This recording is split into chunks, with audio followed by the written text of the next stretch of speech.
Hi friends, Ayyanar துணை serial இனி வரப்போகிற எபிசோட்ஸ்க்கான ப்ரோமோ தான் இந்த வீடியோவில் பார்க்க போகிறோம். வாங்க ஃப்ரெண்ட்ஸ் பார்க்கலாம். நிலா சோழன் மெசேஜ் அனுப்பின விஷயம் தெரிஞ்சு பயங்கரமாக கோவப்பட்டு சோழன் கிட்ட வந்து சண்டை போட்டுட்ருக்காங்க. சேரனுக்கு சத்தம் கேட்டு என்ன ஆச்சு, ஏன் 2 பேரும் சண்டை போடுறீங்க அப்படின்னு கேட்கும்போது நிலா நடந்த விஷயங்கள் எல்லாத்தையும் சொல்கிறாங்க. சொன்னதுக்கப்புறமா சோழன் செஞ்சது தப்பு அப்படின்னு சேரன் கூட திட்டிகிட்டு இருக்காரு. அவன் அந்த மாதிரி மெசேஜ் அனுப்பினா நான் பார்த்துட்டு எப்படி நான் அமைதியாக இருப்பேன், அதான் அனுப்பினா அப்படின்னு சொல்லிட்டு இருக்காரு. அதுக்காக நீ இப்படி பண்ணியிருக்கக்கூடாது, ரொம்ப தப்புடா சோழா அப்படின்னு சொல்லிட்டு இருக்கும்போது நிலாவும் கத்திக்கிட்டு இருக்காங்க. அவன் என்னை எப்படி கேட்டான் தெரியுமா, எனக்கு எவ்வளோ கஷ்டமாக இருந்துச்சு தெரியுமா, இப்படி ஒன்று என் ஃபோன்லேருந்து மெசேஜ் போயிருக்கிறதே எனக்கு தெரியாது, அவன் கேட்கும்போது நான் எந்த சுச்சுவேஷனில் என்ன பதில் சொல்வேன் அப்படின்னாலாம் வந்து நிலா பயங்கரமாக கோவப்பட்டு சோழனை திட்டிகிட்டு இருக்காங்க. அதுக்கப்புறம் வந்து சரிங்க இனி நான் அந்த மாதிரி தப்பு பண்ண மாட்டேன் அப்படின்னு சொல்கிறாங்க. இப்போ பண்ணதுக்கு என்ன அண்ணா, சீக்கிரமாக 2 பேருக்கும் கல்யாணம் ஆகிடுண்ணே, உங்களுக்கும் பாண்டிக்கும். அதுக்கப்புறமா 2 பொண்ணும் இந்த வீட்டுக்கு வந்ததுக்கப்புறமா நான் பாட்டுக்கு இந்த வீட்டை விட்டு போயிட்டே இருப்பேன் அப்படின்னு சொல்லிட்டு இருக்காங்க. இதெல்லாத்தையும் கேட்டு இவங்க 2 பேரும் பயங்கர அதிர்ச்சி ஆகுறாங்க. சோழனும் நிலாவும் சேர்ந்து வாழணும்னு சொல்லிட்டு சோழன் மட்டும் கிடையாது மொத்த குடும்பமும் எதிர்பார்த்துட்டு இருந்தாங்க. ஆனால் சோழன் அதுக்கு எதிராகவே நிலா கிட்ட நடந்துக்கிறதுனால அவர் பண்ணுற தப்புனால சின்ன சின்ன தப்புனால நிலாவுக்கு சோழன் மேலே கோபம் அதிகமாயிட்டே தான் இருக்குது. இந்த வீட்டுக்குள்ளே சேர்ந்து அவர் கூட இருக்கணுன்ற ஆசை நிலாவுக்கு கொஞ்சம் கூட இல்லவே இல்லை. முக்கியமாக எப்படா இவங்களை விட்டுட்டு சோழன் முகத்தை பார்க்காம தனியாக போய் நம்ம இருப்போம் அப்படின்ற நிலைமைக்கு சோழன் நிலாவை தள்ளிட்டாங்க. இப்போது நிலாவும் அப்படி தான் சோழன் கிட்ட பேசிகிட்டு இருக்காங்க. ஏங்க நீங்கள் இந்த வீட்டை விட்டெல்லாம் ஒன்றும் போக தேவையில்லை, என்ன இப்போ நான் பண்ணது தப்பு அவ்வளோதானே, சரிங்க சாரிங்க நான் பண்ணது தப்பு தான், நான் உங்களோட பர்மிஷன் இல்லாமல் உங்கள் ஃபோனை எடுத்துருக்கக்கூடாது, என்னை மன்னிச்சிடுங்க அப்படின்னு சொல்கிறாங்க. மன்னிப்பு கேட்டால் எல்லாமே சரியாக போயிடுமா, நீங்கள் அனுப்பின மெசேஜுக்கு அந்த ராகவ் என்கிட்ட கந்தபடி திட்டினானே, அதுக்கு நான் என்ன பண்ணட்டும் அப்படின்னு.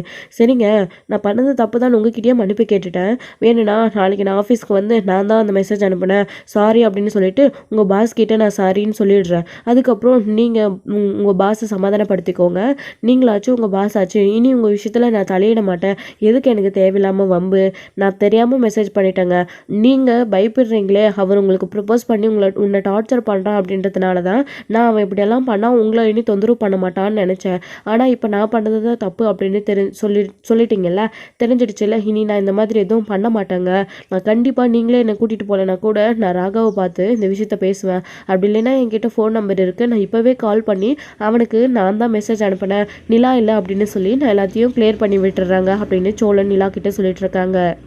அப்போது சேரன் இருந்துக்கிட்டு என்னப்பா இதுவும் சரிதானே, அவன் சொல்கிறது சரிதானே, உங்கள் பாஸ்க்கு ஃபோன் பண்ணி நிலா மெசேஜ் அனுப்பல நான் தான் அனுப்புறேன்னு சோழனை சொன்னால் சரியாக போயிடல அப்படின்னு. இல்லைண்ணா வேண்டாண்ணா, இது இப்படியே விட்டுருவோம், இதுக்கப்புறமும் இந்த பிரச்சனையை பெருசுப்படுத்த வேணாண்ணா, இப்போ இவர் ஃபோன் பண்ணி ராகவ் கிட்ட இப்படி சொன்னார் அப்படின்னா அடுத்த நிமிஷம் அப்போ நிலா அனுப்பல சோழன் தான் அனுப்பிச்சிருக்கான் அப்படின்னு சொல்லிட்டு அவர் மேலே கோவத்தை காட்டிட்டு இப்போது நாம் அனுப்பல, அவர் அனுப்பின மெசேஜுக்காக எந்த ஒரு ரிப்ளையும் அனுப்பலை அப்படின்னு நான் அதை ஏற்றுக்கிட்டதா அவர் நினச்சிருவாரு. அப்புறம் திரும்பவும் என்னை வழக்கம் போல டார்ச்சர் பண்ண ஆரம்பிச்சிருவான், வேண்டாண்ணே இது இப்படியே இருக்கட்டும், இனி தயவு செஞ்சு ஆனால் இவர் இந்த மாதிரி எதுவும் செய்யாது இருந்தால் போதுண்ணே அப்படின்னு சொல்கிறாங்க. சரிப்பா சோழா இங்கே பாருடா, இனி நிலாவுக்கு தெரியாமல் நிலாவோட ஃபோனையோ இல்லை வேறு ஏதாச்சும் நிலாவோட விஷயத்தில் நீ செஞ்சேன்னு வச்சுக்கோ, நான் அப்புறம் நானே உனக்கு கோவப்பட்டு அடிச்சிருவேன் சோழா அப்படின்னு சொல்கிறாங்க.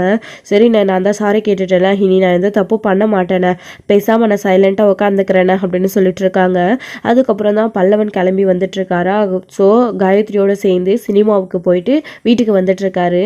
அப்போது அதை சேரின்னு பார்த்துட்டு சரி சோழா, நிலா சாரிப்பா தப்பாக நினச்சிக்காத, பல்லவன் வீட்டுக்கு வரான், அவனுக்கு எந்த விஷயமும் தெரிய வேணாம், அவன் சின்ன சின்ன விஷயத்த கூட எமோஷ்னலாக பெருசாக எடுத்துக்கிறான், அவனுக்கு எதுவும் தெரிய வேண்டாப்பா அப்படின்னு சொல்கிறாங்க. சரிண்ணா நான்லாம் இதே அவங்ககிட்ட சொல்லலை, உங்களுக்கே இந்த விஷயம் தெரியக்கூடாதுன்னு தான் நான் நினச்சேன், சரிண்ணா நான் உள்ளே போகிறேன் அப்படின்னு. நிலா இன்றைக்கி நிச்சயத்துக்கு எல்லாரும் கிளம்புறதுக்காக ரெடி ஆகிட்ருக்கோம், நீ சீக்கிரம் ரெடி ஆகிட்டு வந்துடுறியாப்பா அப்படின்னு. சரிண்ணா அப்படின்னு சொல்லிட்டு நீலா போயிட்டு உள்ளே கிளம்பிட்டு இருக்காங்க பாண்டியோட நிச்சயத்துக்கு போகிறதுக்காக. பல்லவன் வராரு. வந்த உடனே என்னாச்சுன்னு ஏன் எல்லாரும் அப்படின்னு நின்று பார்த்துட்ருக்கீங்க அப்படின்னு. அது ஒன்றும் இல்லைடா, பாண்டி நிச்சயதார்த்துக்கு இது பொண்ணு பார்க்க போகிறோம்ல பாண்டி வானதி வீட்டில், அதுக்காக தான் எல்லோரும் ரெடி ஆகிட்டு நின்றுட்டுருக்கோம், இன்னும் பாண்டி ஆளை காணோம், அதான் எங்கே போயிட்டான் என்ன ஏதுன்னு பேசிகிட்டு இருக்கோம் அப்படின்னு. என்னென்ன அண்ணனே இன்னும் வரலையா அப்படின்னு. ஆமாம் வரலடா பல்லவா அப்படின்னு. சரி நான் போயிட்டு ரெடி ஆகிட்டு வரேன், அதுக்குள்ளே அண்ணன் எங்கே இருக்குன்னு ஃபோன் பண்ணி வர வச்சு கிளம்புங்க எல்லாரும் சீக்கிரம் போகலாம் அப்படின்னு சொல்லிட்டு பல்லவனுமே சொல்லிட்டு இருக்காங்க. சரிடா பல்லவா நீ போ அப்படின்னு சொல்லிட்டு பேகெல்லாம் வச்சுட்டு பல்லவனுமே கூட உள்ளே கிளம்பி போயிடுறாங்க ரெடி ஆகிறதுக்காக. சோழன் நடந்த விஷயத்த நினச்சி ரொம்பவே வருத்தப்பட்டு உட்காந்துட்டு இருக்காங்க. என்னதான் இருந்தாலும் நம்ம அப்படி ஒரு மெசேஜை பண்ணியிருக்க கூடாது, முதல்ல நம்ம ரிப்ளைவே பண்ணியிருக்க கூடாது, தப்பு பண்ணிட்டோம், இப்போ அது நமக்கே ரிவெஞ்சாக வந்து நீக்குது. முதல்ல இப்படி ஒரு மெசேஜ் வந்திருக்கு நிலா கிட்ட சொல்லியிருந்தா அவங்க என்ன பண்ணலான்னு அவங்களே யோசிச்சிருப்பாங்க. தப்பு பண்ணிட்டோம் மேடம் சொல்ல, நம்ம இப்படியெல்லாம் பண்ணதுனால நிலா நம்மளோட வலையில விழுந்துருவான்னு முட்டாள்தனமான ஒரு விஷயத்த நம்ம யோசிச்சிட்டோம். ஏன்டா நீ இப்படி சீப்பாக பிஹேவ் பண்ணுற, நீ அவ கூட சேர்ந்து வாழணும் தானே நினைக்கிற, ஆனால் நீயே வர வர இப்படியெல்லாம் பண்ணி ஏதாச்சும் ஒரு தப்பு பண்ணி நிலா கூட இருந்து ரொம்ப டிஸ்டன்ஸில் போயிடுறடா.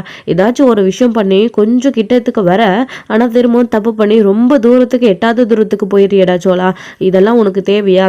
நம்ம பேசாமல் வாயை மூடிட்டு அமைதியாக இருந்திருக்கலாம் அப்படின்னு அவருக்குள்ள அவரே பேசிக்கிட்டு உட்காந்து புலம்பிட்டு இருக்காங்க. பாண்டி ரொம்ப நேரம் ஆளையே காணோம். நீலாவும் சாரி கட்டிட்டு வந்து வெளியே நிற்கிறாங்க. சேர் இருந்துக்கிட்டு அப்போது வந்த உடனே கிளம்பலாமாண்ணே அப்படின்னு கேட்கவும், அப்பா பாண்டி இன்னும் வரலையப்பா அப்படின்னு சொல்கிறாங்க. இங்கே நான் பாண்டி எங்கே போயிருப்பான் அப்படின்னு சொல்லிட்டு இருக்காங்க. அவனை கடைக்கு தான் அனுப்பினேன். கடைக்கு அனுப்பியிருக்க கூடாது, தப்பு பண்ணிட்ட போல இருக்கு, சீக்கிரம் வந்துடுறேன்னு சொன்னால் இன்னும் வீட்டுக்கு ஆளே வரல அப்படின்னு சொல்லிட்டு இங்கே எல்லாரும் வெயிட் பண்ணிட்டு இருக்காங்க. டே சோழா அங்கே என்னடா பண்ணுற அப்படின்னு. அண்ணா சொல்லுண்ணே என்ன விஷயம் அப்படின்னு. டேய் பாண்டிக்கு ஃபோன் பண்ணி பாருடா, அவன் இன்னும் வரல அப்படின்னு. என்னது இன்னும் வரலையா அப்படின்னு சொல்லிட்டு சோழனும் கால் பண்ணுறாங்க. அப்போது கால் பண்ணாலும் அண்ணா ஃபோன் எடுக்கலண்ணே, சுவிச் ஆஃப்னு வருதுன்னு அப்படின்னு சொல்கிறாங்க. ஏடா இவன் ஃபோனை ஆஃப் பண்ணி வச்சுட்டு எங்கடா போயிருப்பான், நிச்சயம்னு எனக்கு தெரியாதா, இன்னும் வீட்டுக்கு வராமல் இருக்கான் அப்படின்னு. அண்ணா நீ எதுக்குன்னு எதுக்கு டென்ஷன் ஆகிட்டு இருக்க, பேசாமல் நான் போய் கடையாண்ட அவனை பார்த்துட்டு வரேன் இருண்ணா அப்படின்னு சொல்லிட்டு சோழன் வண்டி எடுத்துகிட்டு கிளம்புறாரு.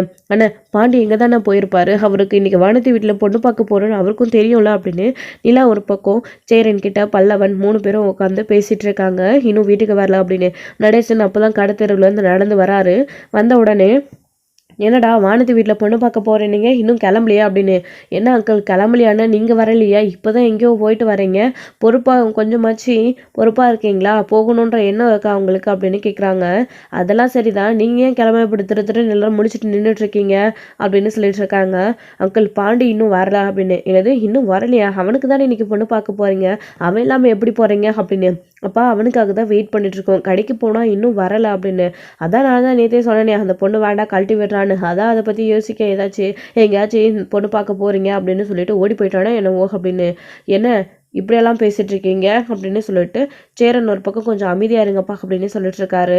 அப்போ தான் பார்த்தீங்களா நீ இவருக்கு கொழுப்ப பார்த்தியா, வழக்கமாக பொண்ணு தான் ஓடி போவாங்க, ஆனால் இப்போ அண்ணன் ஓடி போயிட்டு தான் இவர் சொல்லிட்டு உட்காந்துட்டு இருக்காரு, இவருக்கு வேறு வேலை வெட்டியே இல்லையா நீ அப்படின்னு பல்லவன் ஒரு பக்கம் நிலா கிட்ட சொல்லிட்டு இருக்காங்க.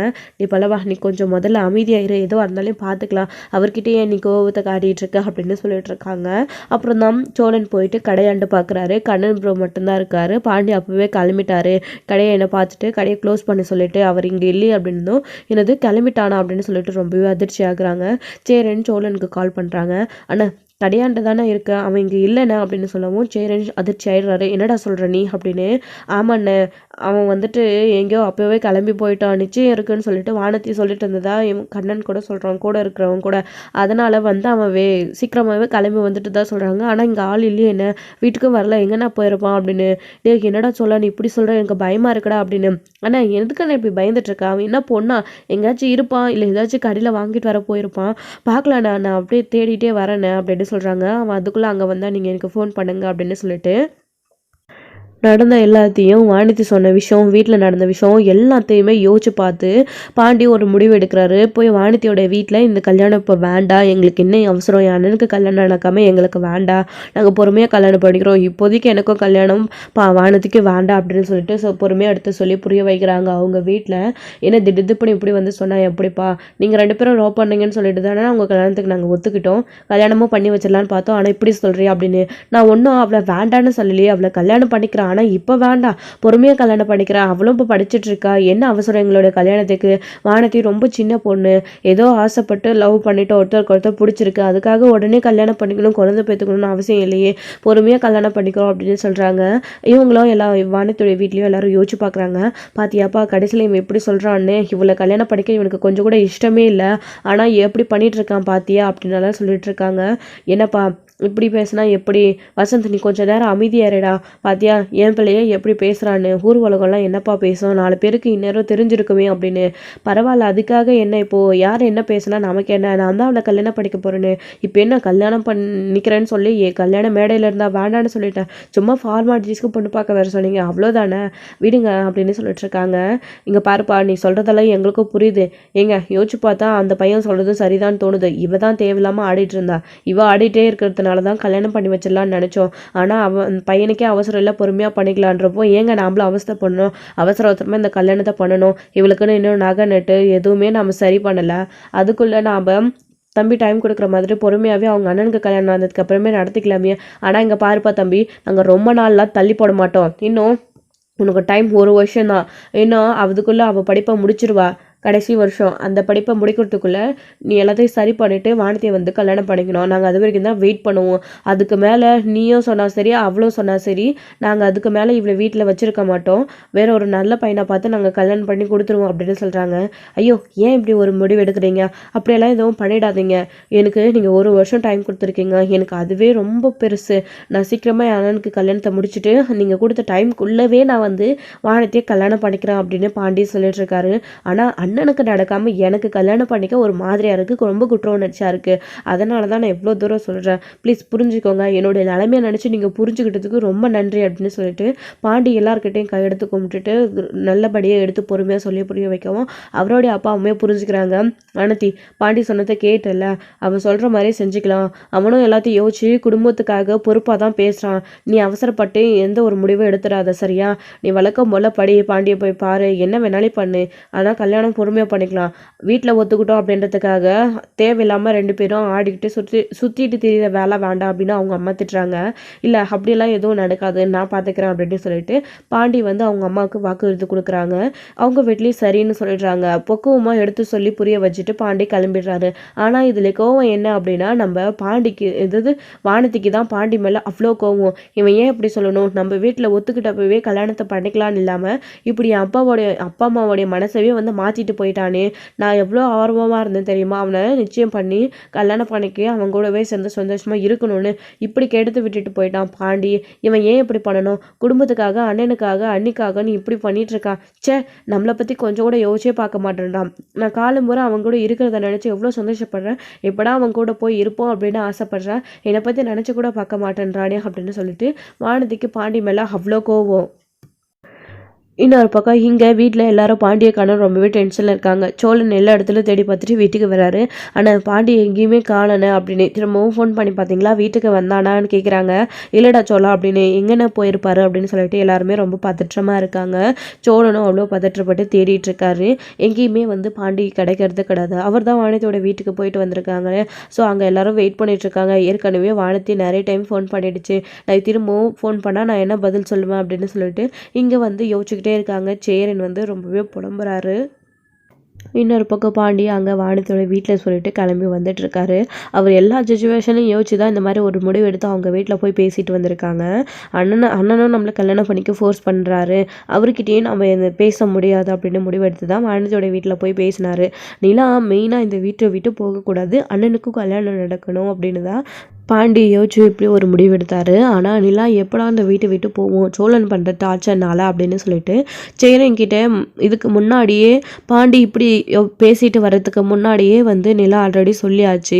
இப்போ வந்து அதுக்கேற்ற மாதிரி பாண்டியோட கல்யாணமும் தள்ளி போயிடுச்சு. அண்ணனுடைய கல்யாணம் மட்டும்தான். நிலா இப்போது ரொம்பவே ஃபீல் பண்ணுறாங்க. ஸோ பாண்டி இப்போ நேராக வீட்டுக்கு வராரா.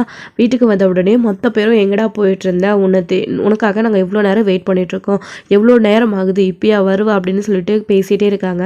சரி, ஏற்கனவே ரொம்ப நேரம் ஆயிடுச்சு, நீ போய் முதல்ல கிளம்பிட்டு வா, கிளம்பலாம் அப்படின்னு சொல்கிறாங்க.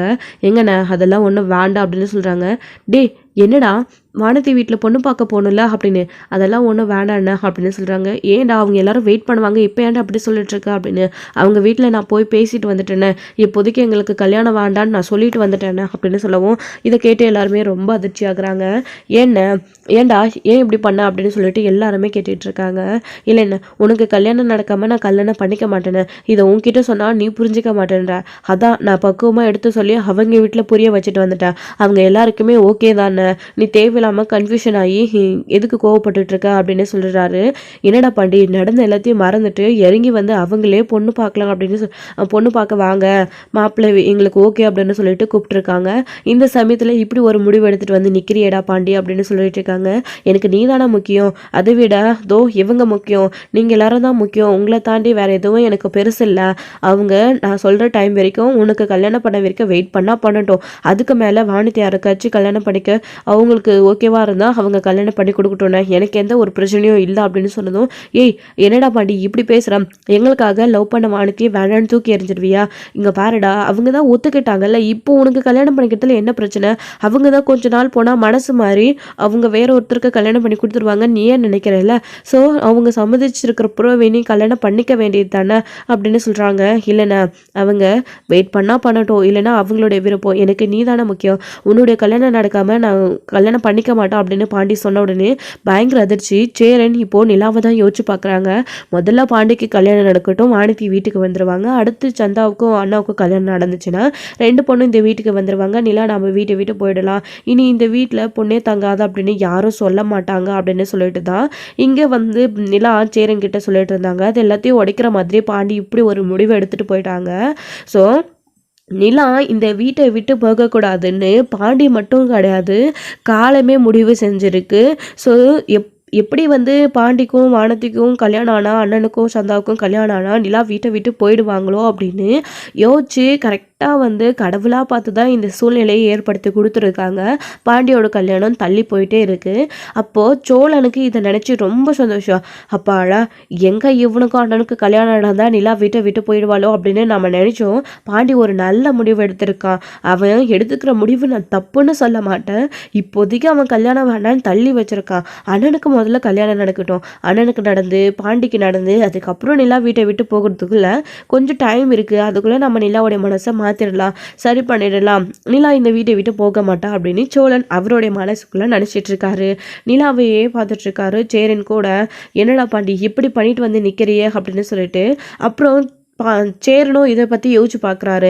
நிலா கல்யாணம் ஆகிடுச்சு அப்படின்னா பாண்டிக்கும் நமக்கும் கல்யாணம் ஆகிடுச்சுன்னா வீட்டை விட்டு போகணும்னு சொல்லிட்டு இருந்துச்சு. இப்போ பாண்டி கல்யாணம் வேண்டான்னுட்டா, பேசாமல் நாமளும் இந்த கல்யாணத்தை தள்ளி வச்சிடலாமா நிலா சோழனுக்காக அப்படின்னு யோசிக்கிறாரு சேரன் வந்து. அதுக்கப்புறம் வந்து என்னடா பாண்டி இப்படி பண்ணிட்ட அப்படின்னு சொல்லிட்டு அவங்க எல்லாருக்கிட்டையும் கன்வின்ஸ் பண்ணிவிட்டு அதுக்கு மேலே ஒரு வார்த்தை கூட பாண்டி பேசுறது கிடையாது. ரூம்குள்ளே போயிட்டு உட்காந்துக்கிறாரு. அண்ணன் இப்படி பண்ணிடுச்சு அப்படின்னு சொல்லிட்டு பல்லவனும் போய் காஸ்ட்யூமை சேஞ்ச் பண்ண வேண்டியது தான் அப்படின்னு சொல்லிட்டு வழக்கம் போல் வீட்டில் போகிற ட்ரெஸ்ஸை போட்டுட்டு அவர் பாட்டுக்கு வந்து உட்காந்துக்கிறாரு. இது நடக்காது இப்போதைக்கு அப்படின்னு தெரிஞ்சு போச்சு. நடேசன் கூட வெளியே உட்காந்துக்கிட்டு நான் சொன்ன மாதிரி அவன் கரெக்டான முடிவு தான் எடுத்திருக்கிறான். அவன் இப்போ சொன்ன மாதிரி அந்த பொண்ணை ஒரேடியாக வேண்டான்னு சொல்லிட்டு அதான் நிம்மதியாக தான் இருக்கும். டேய் பேசாமல் நீ போய் கல்யாணம் பண்ணிக்கிற வழியாக பாருடா அப்படின்னு சொல்லிட்டு அங்கேருந்து நடேசன் கிளம்பி போயிடுறாரு. சேரன்கிட்டையும் சொல்லிட்டு அப்புறம் சோழனும் எதுவும் பேசாமல் அமைதியாக உட்காந்துடுறாரு. அப்போது இங்கே சேரன் தான் ரொம்ப வருத்தப்பட்டுட்டு இருக்காரா. நிலா போயிட்டு என்னென்ன இப்படி ஆயிடுச்சு அப்படின்னு நாம் என்னப்பா பண்ண முடியும், இவன் இப்படி ஒரு முடிவெடுப்பான்னு நான் கொஞ்சம் கூட யோசிச்சு பார்க்கலையே அப்படின்னு சொல்லிகிட்டே இருக்காங்க. ஆனால் உங்களுக்காக தான் பாண்டி யோசிக்கிறாரு, பேசாமல் நீங்கள் கல்யாணம் முதல்ல பண்ணிக்கோங்கண்ணே அப்படின்னு சொல்கிறாங்க. அப்போது ஏற்கனவே யோசிச்ச சேரன் வந்து இல்லைப்பா நிலா, எனக்கும் மட்டும் என்னப்பா அவசரம், இப்போ தான் நாங்கள் பேசவே ஆரம்பிச்சிருக்கிறோம். ஸோ சந்தாவோடைய வீட்டில் பேசணும், அவங்க வீட்டில் கன்வின்ஸ் பண்ணணும், அவங்க சைடில் நிறைய பிரச்சனை இருக்குது, அது எல்லாத்தையும் சமாளித்து அவங்க வீட்டில் எனக்கு சந்தாவை கல்யாணம் பண்ணிக்க ஓகே சொல்லி கல்யாணம் பண்ண லேட் ஆகும் இல்லைப்பா, அதுக்கு தான் நான் முதல்ல பாண்டியோட கல்யாணத்தை முடிச்சிடலான்னு யோசித்தேன், ஆனால் நீ இப்படி பண்ணுவான்னு நான் நினச்சி கூட பார்க்கல அப்படின்னு சொல்லிட்டு ரொம்பவே சேரன் வந்து நிலாக்கிட்டேயும் சொல்லிடுறாங்க. நிலாவை மேய்ச்சா எதுவுமே இப்போதைக்கு நடக்க போகிறதில்ல அப்படின்னு அவங்க ஒரு பக்கம் வருத்தத்தோட ரூம்குள்ளே வந்து கிளம்பி போயிட்டு அவங்களுமே சேரை கழட்டிட்டு வேற வந்து சுடிதார் போட்டுட்டு வெளியில் வராங்க. அங்கே சேரன் வழக்கம் போல் அவர் பாட்டுக்கு உட்காந்துட்ருக்காரு. பாண்டி இப்படி பண்ணிட்டானே அப்படின்னு சொல்லிட்டு அப்போ தான் சோழன் கிச்சனில் தண்ணி கொடுக்க போனாங்களா. அப்போது சேரன் வந்து சோழன்கிட்ட பேசுகிறாங்க. டே சோழா, இங்கே ஒரு நிமிஷம் வாடா அப்படின்னு. என்னென்ன சொல்லு அப்படின்னு. நீ பண்ணது ரொம்ப பெரிய தப்புடா, நீ பண்ண விஷயத்தினால நிலா இந்த வீட்டை விட்டு போகிறேன்னு சொல்லிட்டு இருந்துச்சு. கடவுளாக பார்த்து தான்டா இப்படி ஒரு வாய்ப்பை நமக்கு அமைச்சு கொடுத்துருக்காங்க. எங்கள் 2 பேருக்கு கல்யாணம் ஆனால் நிலா வீட்டை விட்டு போகிறேன்னு சொல்லிச்சு. பாண்டியும் அதுக்கேற்ற மாதிரி எனக்கு கல்யாணம் ஆகாம அவனோட கல்யாணம் வேண்டான்னு சொல்லிட்டான். இப்போ நானும் உனக்காக யோசிச்சு ஒரு முடிவு எடுத்துருக்கேன்டா சோழா. நானும் நீயும் நிலாவும் சேர்ந்து வாழணுன்றதுக்காக இப்போ எழுதிக்கு என்னுடைய கல்யாணம் வேண்டான்னு நானும் தள்ளி போட போகிறேன். எங்கள் 2 பேருடைய கல்யாணம் நடந்தால் தானே நிலா வீட்டை விட்டு போகணும்னு நினைக்குது. அப்போது எங்கள் கல்யாணம் நடக்காமையே போயிட்டா நிலா நிரந்தரமாக இந்த வீட்டுக்குள்ளேயே இருக்கும் இல்லடா சோலா. நான் வேணா எங்களுடைய கல்யாணத்தை தள்ளி போட்டுக்கிறேன். ஆனால் நீ அதுக்குள்ளே நிலாவுடைய மனசை மாற்றணும். நிலா கிட்ட இந்த மாதிரி தேவையில்லாத விஷயத்தெல்லாம் பண்ணி நிலாவை கோவப்பட வைக்காம ஒழுங்காக நடந்துக்கிற வழியை பார் சோலா அப்படின்னதும் அவருக்கு அதிர்ச்சி. என்னென்ன சொல்கிற நீ அப்படின்னு. எனக்கு உன்னோட வாழ்க்கையும் முக்கியம் தான்டா. நிலா முதல்ல இந்த வீட்டை விட்டு போகாமல் இருக்கணும். நிலா இந்த வீட்டுக்கு வந்ததுக்கு அப்புறம் தான் இந்த வீடுக்கே வெளிச்சமாச்சு. நிலா வந்ததுக்கு அப்புறம் தான் எனக்கும் சரி பாண்டிக்கும் சரி ஒரு நல்ல வாழ்க்கை அமைய வாய்ப்பு இருந்தது. ஆனால் இப்போது நிலா வீட்டை விட்டு போகிறான் அப்படின்னு சொன்ன ஒரு வார்த்தையிலே எல்லாமே குழம்பி போச்சு. அதனால நிலா இந்த வீட்டை விட்டு இனி போகக்கூடாது. நானும் என்னுடைய கல்யாணத்தை தள்ளி போட போகிறேன் அப்படின்னு சேரன்னு சொன்னதும் சோழனுக்கு ரொம்பவே வருத்தமாயிடுச்சு. அப்படியே வருத்தப்பட்டு கண் கலங்க ஆரம்பிச்சிடுறாங்க. சேரனை கட்டி பிடிக்க ஆரம்பிச்சிடுறாங்க. இந்த அளவுக்கு எனக்காக யோசிச்சு உன்னுடைய வாழ்க்கையை நீ தியாகம் பண்ண ஆரம்பிச்சிட்டேன்னு. ஆனால் நான் தான் உங்கள் யாரையுமே புரிஞ்சுக்காம நிலாவையும் புரிஞ்சுக்காம அவ கூட சேர்ந்து வாழ்ந்துறதுக்காகவே முட்டாள்தனமான விஷயத்தெல்லாம் நிறைய பண்ணிட்டேன். என்னை மன்னிச்சிடுங்கண்ணே. இந்த மாதிரி ஒரு தப்பை பண்ண மாட்டேன் அப்படின்னு சோழன் சேரனை கட்டி பிடிச்சி அழுக ஆரம்பிச்சிடுறாங்க. ஸோ இதோட இந்த எபிசோட் முடிச்சிருக்காங்க. அடுத்தடுத்த எபிசோடில் என்ன நடக்க போகுது, நிலா இந்த வீட்டில் இருக்கணும் அப்படின்றதுக்காக பாண்டியும் சரி சேரனும் சரி இந்த மாதிரி ஒரு முடிவு எடுத்திருக்காங்க.